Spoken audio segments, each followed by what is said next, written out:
खुलुमबाय आं किलिकां ब्रह्म बे समाव फोसावनो लादों दा हेडलाइन निउज। डिम्बिसर मोसाहारिनि नखरा थार बिजिरनाय नागिरनानै थाबैनो गोजौ बिजिरसालिसिम थांगोन। सरनिया कसारिनि सायाव बिटिआरनि गाहाय प्रमद बर'आ माखासे गोनां बाथ्राखौ बुंदों। कक्राझार सहरनि शान्तिनगर पस्ट अफिसखौ गुबुनाव बोस्लायनो थांखि लानायखौ रायजोफ्रा हेंथा होदों।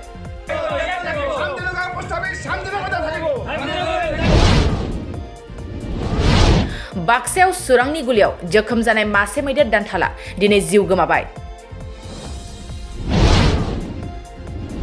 बिटिआरनि सीएम प्रमद बर'नि दैदेननाय इउपिपिएलखौ मोजां मोननानै रौता बियाबाव बिपिएफनि गोख्रों मावथिफ्रा जइन जादों। कक्राझारनि बासबारि गामियाव हिन्जावसाखौ जिनाहारि खालामनाय जाथायनि सायाव रायजोफ्रा रोखा खालामदों।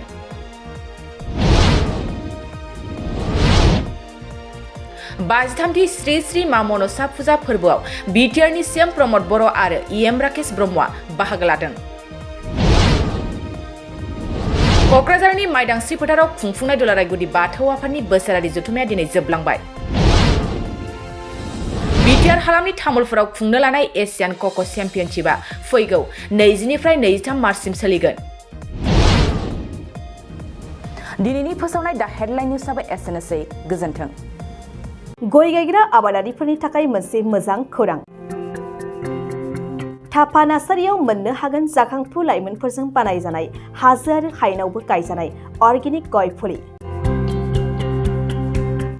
थापा नार्सारियाव अर्गेनिक आदबजों बानायजानाय मोजाङैनो खिलिखांनाय गासै 20,000सो गेरेमसा गय फुलिफोर दं। बारा नङा, फांसेयाव 60 रां होनानैनो नोंथांमोना गय फुलिखौ बायना लांनो हागोन। बुरजा लाङोब्ला खमायनायनि सुबिदाबो मोननो हागोन। थापा नार्सारिनि गुबै थङा कक्राझार सहरनि सानजा फारसे थानाय बावखुंग्रि हाजोजों नांजाबनाय हरिनागुरि गामि हाथाइनि साखाथियाव।